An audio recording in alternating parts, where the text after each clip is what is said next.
1,231 days. That's how long Russia's war on Ukraine has lasted.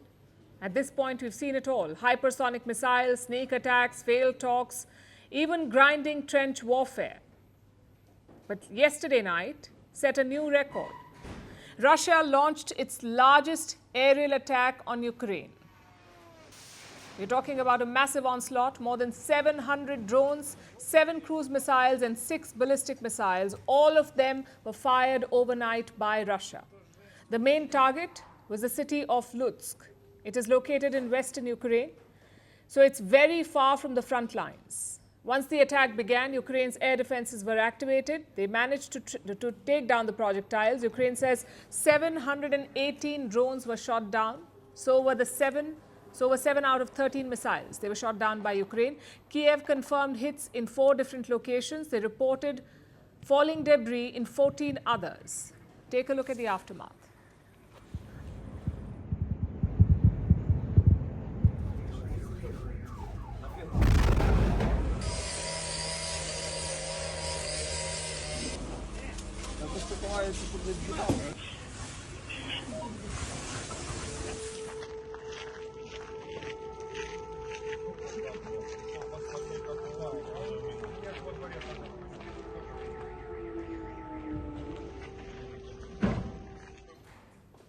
Ukraine has released details of the weapons. They say Russia fired 728 Shahid drones.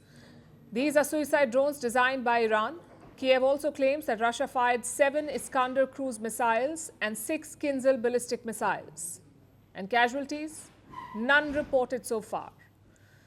Only warehouses and parking lots have been damaged, but this attack was not just about destruction, it was also about symbolism. The target was far away from the front line. It was just 200 kilometers from the Polish border in the west. In fact, Poland deployed fighter jets overnight. They were ready to defend if needed.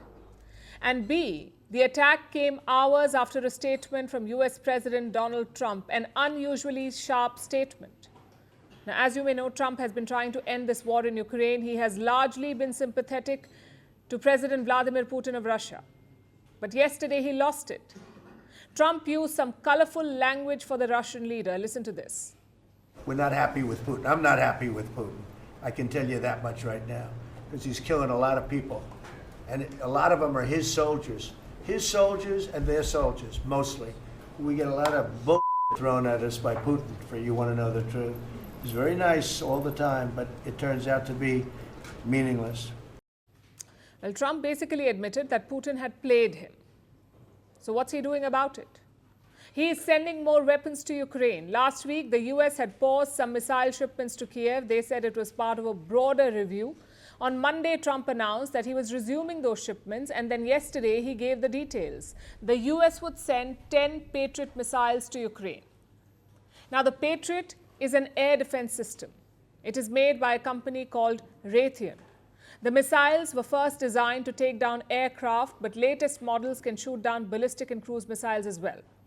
Now, each Patriot battery costs $1 billion, and each missile costs around $4 million.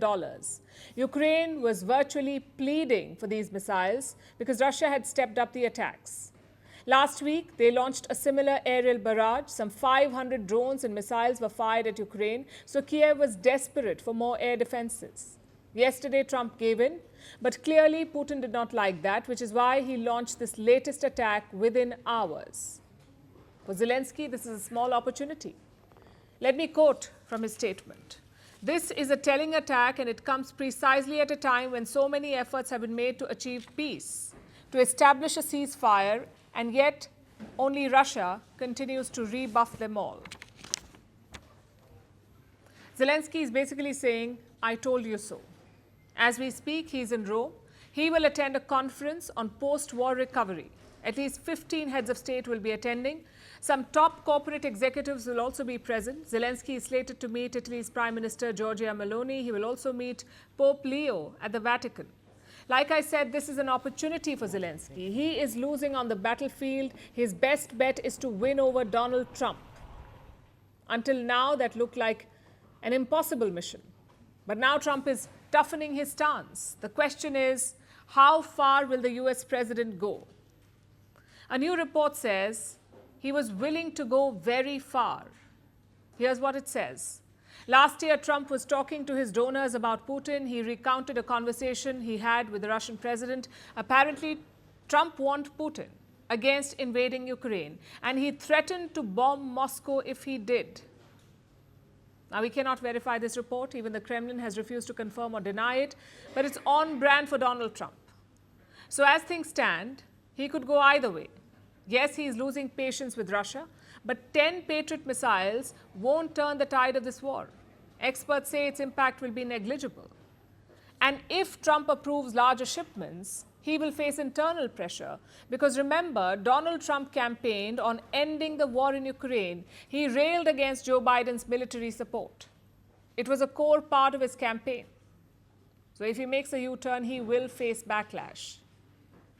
None of this is easy for the president. But then again, nobody expected it to be easy. It was only Donald Trump who underestimated the complexity of this war. What he's getting is a rude reality check. Firstpost now available in 9 languages on YouTube.